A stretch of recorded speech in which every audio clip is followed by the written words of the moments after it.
All right, guys, welcome back to Crawford Farms Entertainment. Today, I want to explain how a middle-aged man ends up watching cartoons or anime.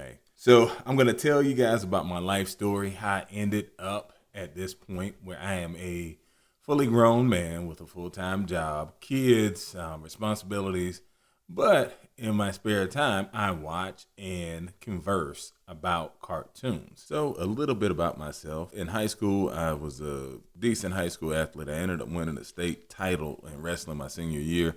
Got a scholarship, wrestled in college, was an NAIA All-American my freshman year, runner-up. Then my sophomore year, I was champion. And then junior year, I placed second again. And senior year, I placed fourth. Then I went on to compete in the international circuit, placed in a few international tournaments, ended up coaching for a little while at Duke University, and now I work as an assistant principal at a alternative school in Durham, North Carolina. I also train in jiu-jitsu. I am currently a purple belt, haven't trained as much as I should. And then I teach wrestling classes on the side of the jiu-jitsu studio or jiu-jitsu gym that I train at. In addition to that, I have several years of experience in boxing, mainly because there was this one point in time where I thought I was going to go into mixed martial arts. All right, so that's a little bit about me. Now let's get into this. It started in my very, very early years as a very young man.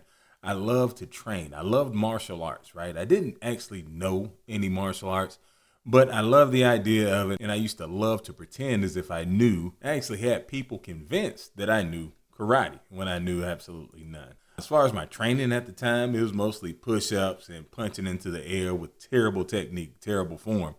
But I wanted to, in my mind, I wanted to be a hero. I wanted to be extraordinary. When I was young, my mother took me to watch Transformers, the movie. I was a huge Transformers fan. I loved it. And there was something about that movie. It might have been the first time that I'd ever seen such a storyline. But in this movie, Optimus Prime, the leader that we had grown accustomed to and fond of for years, ended up dying. There was this kind of hotshot guy, Hotrod, who rode around messing everything up. And nobody would ever expect anything of him other than to mess things up. We thought maybe he was like for the comic relief of the storyline. So I hope this isn't a spoiler for you. The movie came out in the mid-'80s. So I hope you've had a chance to watch it, but if not, I apologize in advance. So it's the end for these guys. All hope is lost. Unicron, this monster planet-eating robot, has transformed into his final form and is now laying siege to the Autobots' homeworld of Cybertron. The only person who could have stopped it would have been Optimus Prime with the Matrix of Leadership. But Hot Rod, our goofy, fun-loving guy, he's actually the one who had probably caused Optimus Prime's death. He's the only one anywhere near the Matrix of Leadership. And he's a loser. He's a scrub. He can't do anything. When all hope seems like it's lost, Hot Rod rises to the occasion and is able to open the Matrix of Leadership. He destroys Unicron and saves the world. And there's this fantastic theme song in the background. You guys really got to watch that movie if you haven't. But at the very end, he ended up being the leader who rose up and took Optimus Prime's place. He became a Rodimus Prime. And for me, at that moment, when this underdog, this person that nobody believed could do anything, became the leader of the Autobots, that was a huge moment for me. It was kind of like something that had been awakened in me. I wanted to be that guy. I kind of always thought of myself as the underdog. I was socially awkward. I didn't really have friends outside of my family. But I wanted to be like that Rodimus Prime, like that Hot Rod. Then a little bit later, I watched this movie called The Last Dragon. In The Last Dragon, this guy was kind of picked on. He was awkward. He was a bit of an outcast.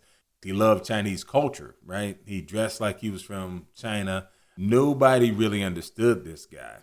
And he ends up being the hero at the very end of the movie. He saves the pretty girl, gets the girl, and attains this higher level of training. He attained the glow. he became this superhuman being who could catch bullets with their teeth. And there was this common theme that I was starting to notice that really resonated with me. You had the underdog who trained and worked, well, at least in this case with The Last Dragon, they worked to attain this higher level, this higher state of being. Now, I was a kid, at 5 years old, I lived in the suburbs. We had a pretty comfortable life. My dad worked at Kennedy Space Center. Things were relatively normal, right? I played flag football. My sisters, they cheered. But there was some trouble that was kind of bubbling up beneath the surface. My father was into some illegal activities. So he ended up running from the law. As he was running, we moved from this really nice neighborhood in Central Florida. We moved all the way down to South Florida in a neighborhood that wasn't quite as nice. Now, the move was a lot on me. Might have been what triggered some of my anxiety. So when we moved, I used to get into fights constantly. I was even more socially awkward. All right, so I remember one time in elementary school, you know, in elementary school, you get to sometimes dress up like your favorite characters. Well, I had gotten this karate suit, and I put on the karate suit, and I'm sitting in my desk, and I'm thinking to myself, hey, I wonder if I can do like the guys on karate movies and like focus my energy and become stronger or whatever. So I put my hands together in this weird position, and I'm looking down, and I'm like humming and shaking. And the girl that's sitting next to me looks at me and is like, dude, you're just weird. But that was me at the time, awkward as heck. But in my elementary school, I was known as the best athlete. That was a big thing for me. I wanted to be. I knew that I was socially awkward. I knew I probably would never really have friends like everybody else, but I could be the best athlete. I could train, I could exercise, and I could be the best athlete. So with that, being able to hang on to that, right? I didn't get to hang out with people after school or anything like that, but I knew I was the best athlete. I always had that to hang on to. Then the house that we had moved into, there is speculation as to exactly what happened. The rumor is that a jealous uncle set fire to the house or paid somebody to set fire to the house so that they could kill us. We don't know that was the case. But somehow, with all the fire, the smoke through the flames, my dad was able to break through the windows and get us all out of the house before we died. That was a tough moment for me. And at that point, my dad was kind of absent for a while. Not sure where he was at. My mom kind of took us around. We were homeless for a bit of time. So imagine being 6 or 7 years old and homeless. We would try and stay with the family members that were in the area, but they didn't want us to stay with them for whatever reason. So there was that feeling of rejection and being unwanted that I was experiencing at that very young age. So you take that, you got this kid who's already socially awkward, and then you add on top of that, we're now homeless. And then my other family members, my siblings, my mom, we're going through this as well.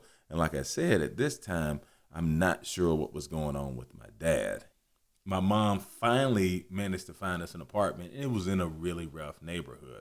I remember violence, hearing gunshots all the time, people selling drugs on the corner. It was a very rough place to live.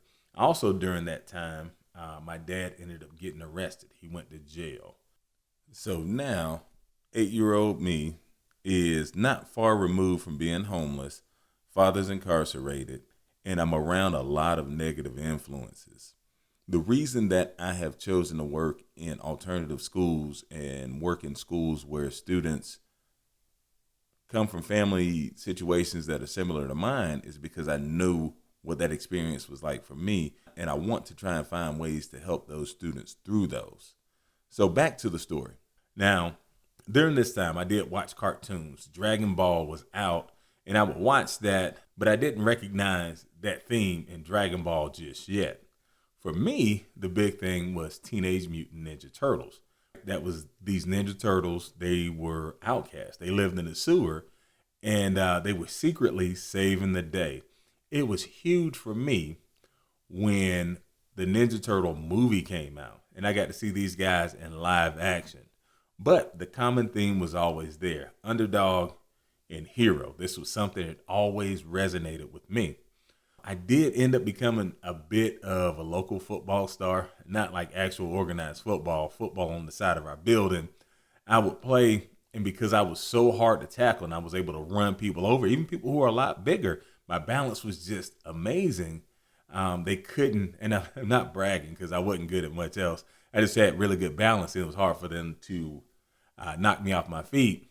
They called me Truck, so my nickname was Truck. Everybody thought that I would go off and be this big time football player. But no, that wasn't in the cards for me. I had to find a plan B. Apparently, they need you to be able to do other things other than not get tackled. You have to be able to catch or hold on to a ball or follow plays or listen to instructions, all of that weird stuff that I really couldn't do at the time. All right, guys, for now, thanks for watching. Make sure you click like and subscribe if you want to see how this thing ends, how I get to the point where I'm 40 plus years old, balding, but every day I will hop on an exercise bike. I throw on the over-ear headphones and I watch anime as I'm working out on this exercise bike. How weird is that? I'm an old man with kids and I'm watching cartoons. Well, I'll see you soon, and until next time.